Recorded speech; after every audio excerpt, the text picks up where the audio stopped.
The Sealed Book of Mormon, chapter 49. And now Jesus taught many things unto his disciples concerning the equality of the children of God. And the cause of this inequality among the people was due to their division into families, and also because of the riches that some had over another. And Jesus commanded against riches, because he knew that when one had more than another, then he who had more cared little for the way in which he received his riches, nor did he care for those who had less than himself. And Jesus taught the people that the leaders of the church were wealthy men who enjoyed the things of the world and the associations that they had with those in power outside of the church, even the politicians and the leaders of the governments under which the church was subjected according to the laws of the land. And the only income that came into the church came by way of the tithes and offerings that the people gave unto the church as they were commanded by their leaders. And the Jews who were rich were prideful in that which they gave unto the church, because they gave much more than the poor, thus justifying themselves in their wickedness, believing that because of the abundance of which they gave unto the church, they were more blessed than the poor, who gave little or nothing at all. And now I have given unto you a brief account of Jacob, the father of Mary, who was assigned by the church to sell those animals to the people that came up to the temple to worship and make sacrifice unto God according to the law of Moses. And in the time of Jesus, the law of Moses had been corrupted and changed considerably, even that the original purpose and meaning of the sacrifice of animals, as well as the manner in which they were sacrificed, had been changed, so that the people did not understand that which they did in offering up sacrifices, but the people did these things according to their traditions, that they might fulfill the requirements of salvation as they had been taught to believe by their leaders. And Jacob, being employed by the church to sell for money the animals that the people needed to make the appropriate sacrifices, as they supposed, knew that the church had corrupted the laws of God and replaced them with the commandments and precepts of men. And because he knew these things, he could not sell the animals that he had raised by command of the church, and who had set the price for them, to those who were poor and could not afford to pay for that which they needed to participate in what they believed to be the ordinances of their salvation. And Jesus also knew of these things.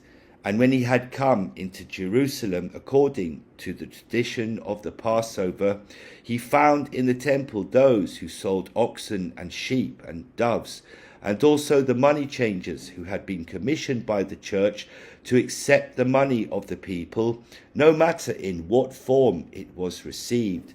And everything that was done by the church was done for a profit.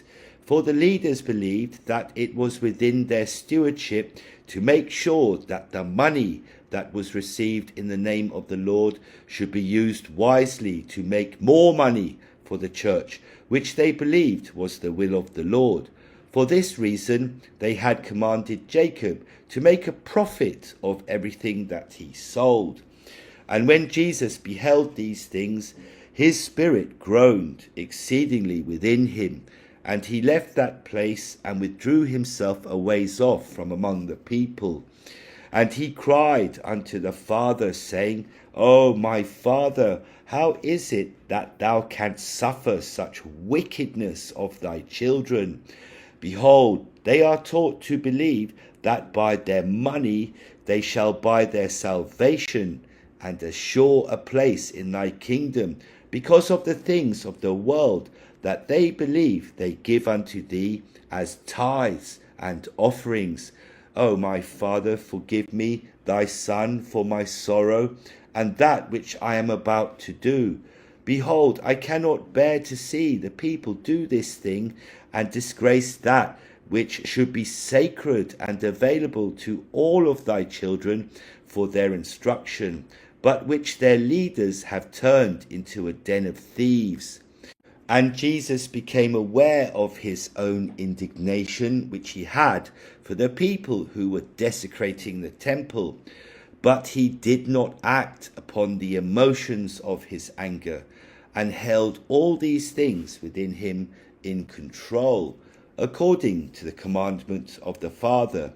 For the Spirit of God alloweth reproving at times with sharpness, when moved upon by the Holy Ghost, but then a showing forth afterwards of an increase of love towards them who have been reproved, lest they esteem him that reproveth to be their enemy.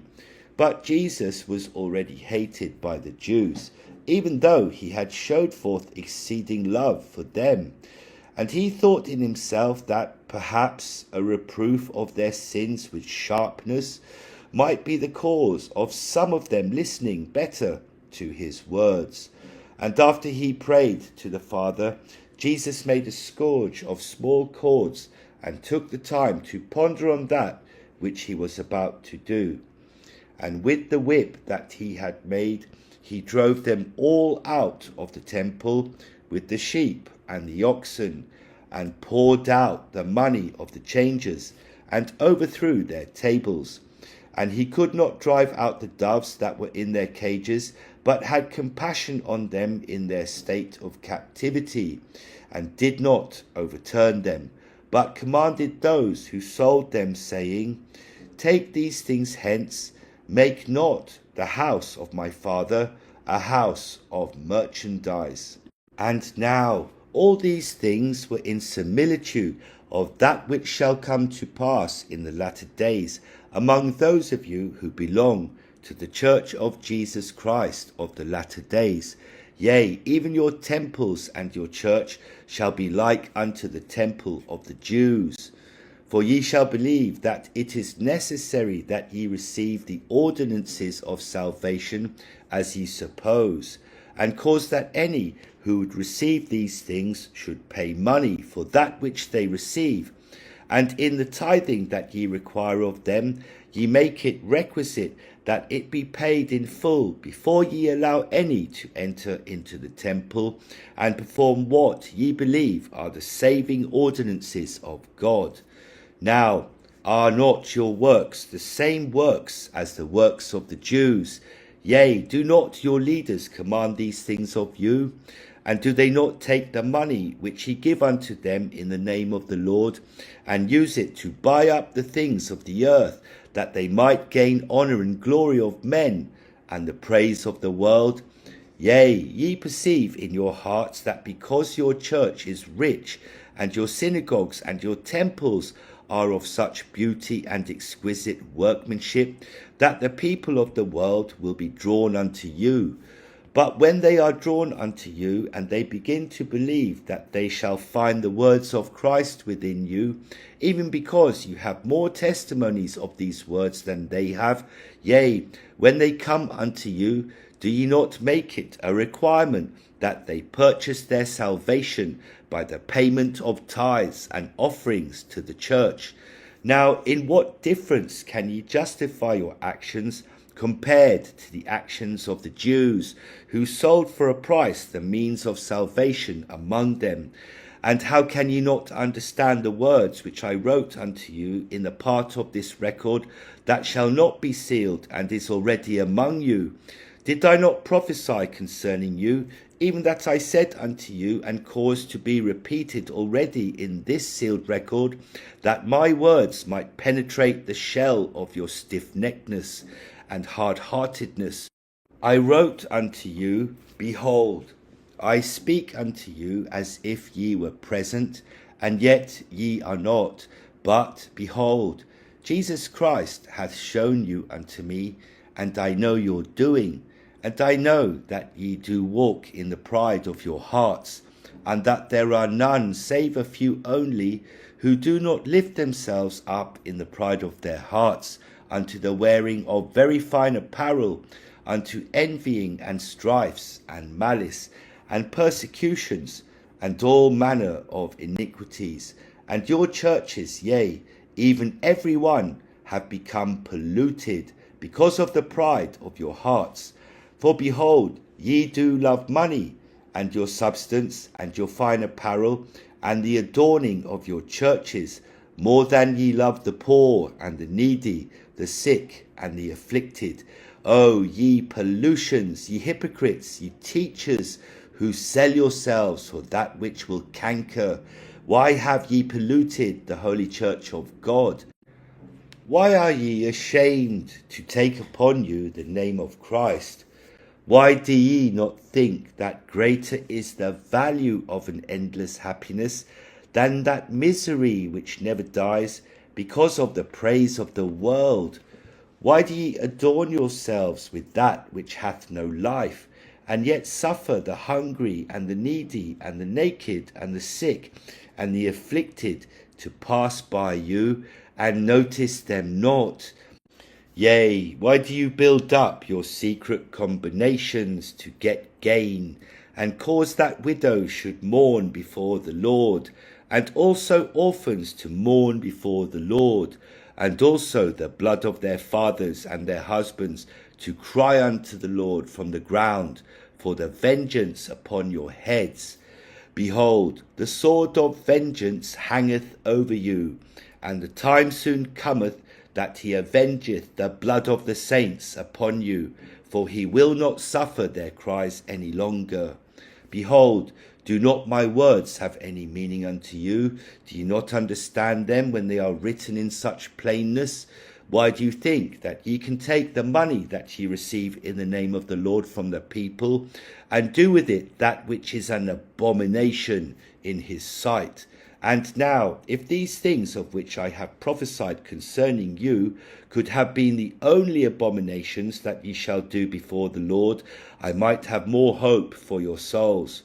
But ye have caused that my own name shall be raised up in glory, and presented unto the world in a manner which is most abominable before our Father, and of which I am exceedingly ashamed. Behold, ye have made statues of gold, and have called them by my name, and have placed them upon your temples, even these houses of Satan, that ye believe are the houses of holiness unto the Lord. And in sorrow I have seen these things, and shrink from the knowledge that ye have used my name and my persona in this manner. I have asked the Lord that if it be possible, that he make an intercession and stop this abomination in my name. But he hath suffered it according to his will, that the judgments that he shall pour out upon you shall be justified when he avengeth the blood of the true saints of God, and gathered his elect from among you. And those of you who are rich, and believe that ye give much unto God by the abundance that ye give unto your church, I ask of you, do you think that the Lord is in need of your money and your abundance? Know ye not that he can create gold from dust, and cause that which is of gold to return to the dust from which it was made? Then why think ye that your money is a gift, or a righteous offering unto him?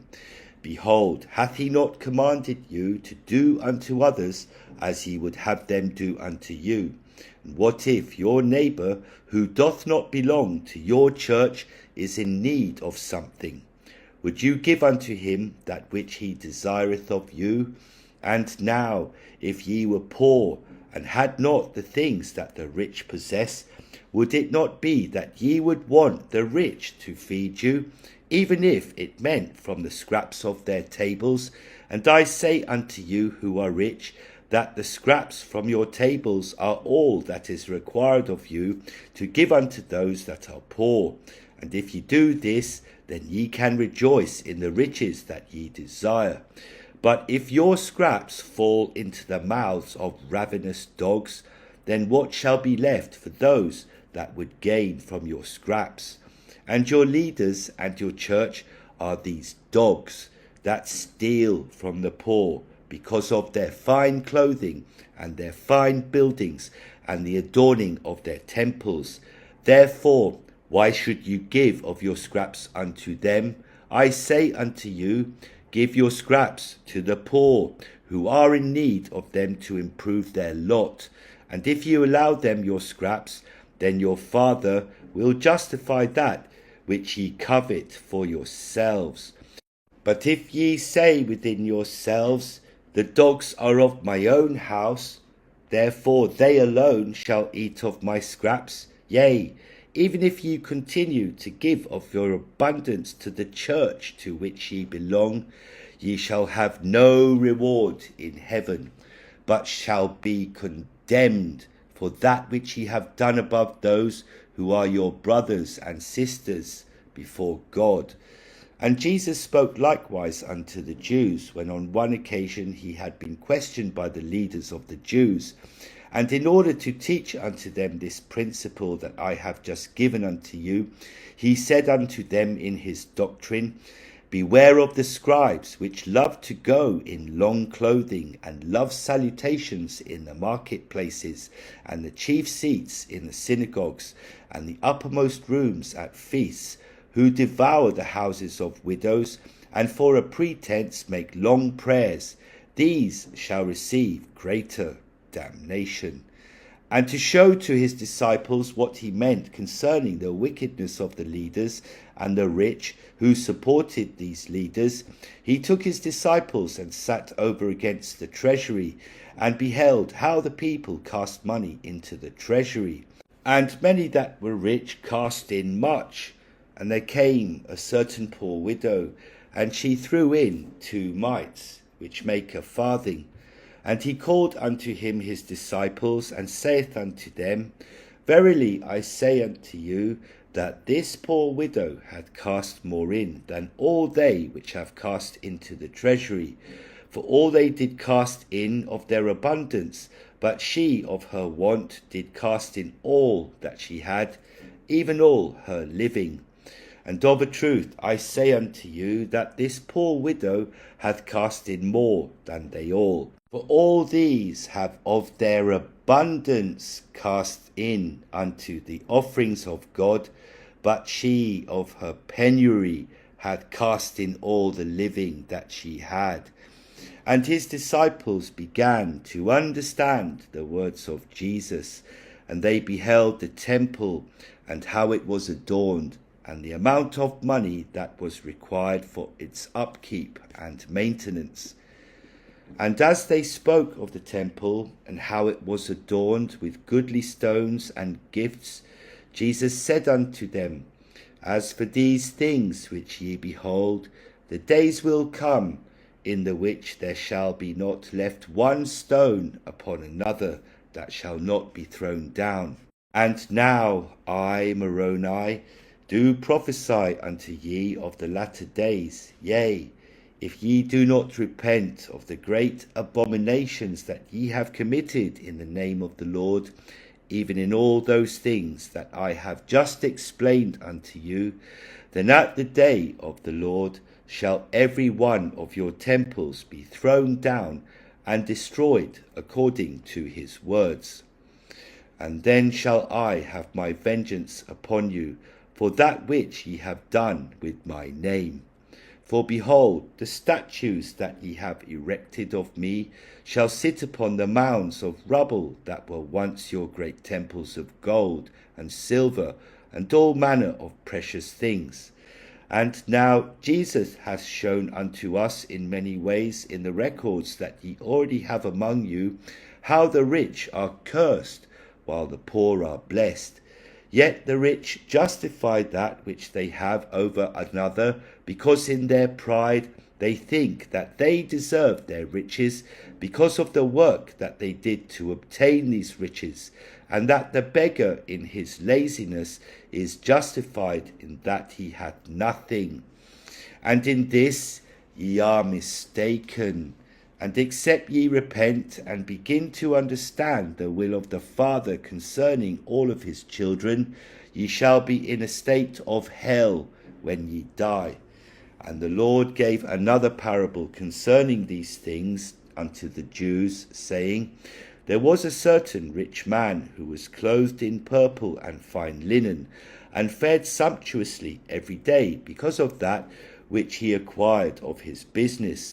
And there was a certain beggar named Lazarus, who was laid at his gate, full of sores, and desiring to be fed with the crumbs which fell from the table of the rich man, was laid close upon the gate by those of the church who would not help him. But the church did give unto Lazarus just that which would keep him alive. Moreover, the dogs came and licked his sores in similitude of the things that he received from the church. And it came to pass that the beggar died, and his spirit was carried by the angels into the spirit world, where he was received into the bosom of his fathers, or those who were there to greet him in the spirit world. And the rich man also died, and was buried, and his spirit was also carried into the spirit world. But he was received not in a state of joy and rest, as was Lazarus, but in a state of hell, where he lifted up his eyes, being in the state of torment that is given unto them that have done wickedly in mortality. And he seeth the righteous fathers afar off, and Lazarus in their bosom. And he cried and said, O righteous father Abraham. And this he said because of his traditions, not knowing the true Father. Have mercy on me, and send Lazarus, that he may dip the tip of his finger in water, and cool my tongue, and forgive me for that which I did not do unto him in mortality. For I am tormented in this flame of my soul. But the righteous spirits said unto him, Son, remember that thou in thy lifetime receivest thy good things, and likewise Lazarus evil things. But now he is comforted, and thou art tormented. And beside all this, between the spirit world and mortality, there is a great gulf fixed, so that they which would pass from the state of your misery back into mortality to change their actions in life cannot, neither can they which are mortal pass unto us, even those who shall come from thence. For thou canst not enter back into mortality and change that which thou hast done, seeing that thou art now dead. Then he said, I pray thee therefore, righteous Father, that thou wouldst send Lazarus as a spirit to the house of my father. For I have 5 brethren, that he may testify unto them, lest they also come into this place of torment. And the righteous spirit saith unto him, They have Moses and the prophets, and all the commandments and laws that these have given unto thy brethren. Therefore let them hear them. And he said, Nay, righteous Father, but if one went unto them from the dead, they will repent. And the Spirit said unto him, If they hear not Moses and the prophets, and obey not their words, neither will they be persuaded, though one rose from the dead. And now this is the state of all of you who are rich, and have set yourselves above your brother in the things which ye possess, even that ye withhold from him that which might make him happier than the state in which he suffereth. And now I would once again refer you to the great discourse given unto the people of Zarahemla by King Benjamin, who had witnessed this wickedness of which I have spoken among his own people.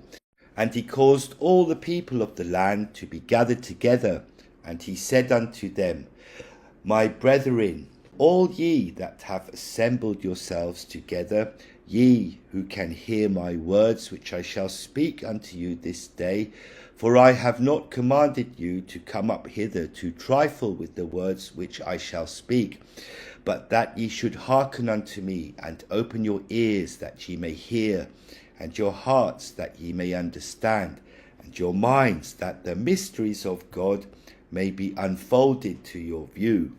I have not commanded you to come up hither that ye should fear me, or that ye should think that I of myself am more than a mortal man. But I am like as yourselves, subject to all manner of infirmities in body and mind. Yet I have been chosen by this people, and consecrated by my Father, and was suffered by the hand of the Lord, that I should be a ruler and king over this people, and have been kept and preserved by his matchless power, to serve you with all the might, mind, and strength, which the Lord hath granted unto me. I say unto you, that as I have been suffered to spend my days in your service, even up to this time, and have not sought gold, nor silver, nor any manner of riches of you, neither have I suffered that ye should be confined in dungeons, nor that ye should make slaves one of another, nor that ye should murder, or plunder, or steal, or commit adultery, nor even have I suffered that ye should commit any manner of wickedness, and have taught you that ye should keep the commandments of the Lord in all things which he hath commanded you. And even I myself have laboured with mine own hands, that I might serve you, and that ye should not be laden with taxes, and that there should nothing come upon you which was grievous to be borne.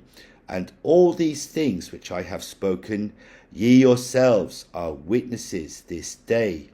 Yet, my brethren, I have not done these things that I might boast, neither do I tell these things that thereby I might accuse you, but I tell you these things that ye may know that I can answer a clear conscience before God this day.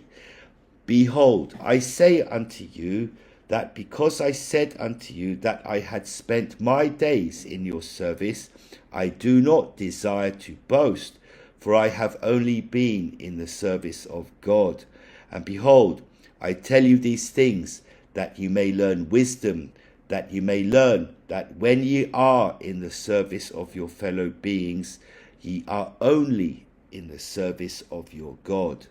Behold, ye have called me your king, and if I, whom ye call your king, do labour to serve you, then ought not ye labour to serve one another. And behold, also, if I, whom ye call your king, who hath spent his days in your service, and hath been in the service of God, do merit any thanks from you, oh, how ye ought to thank your heavenly King.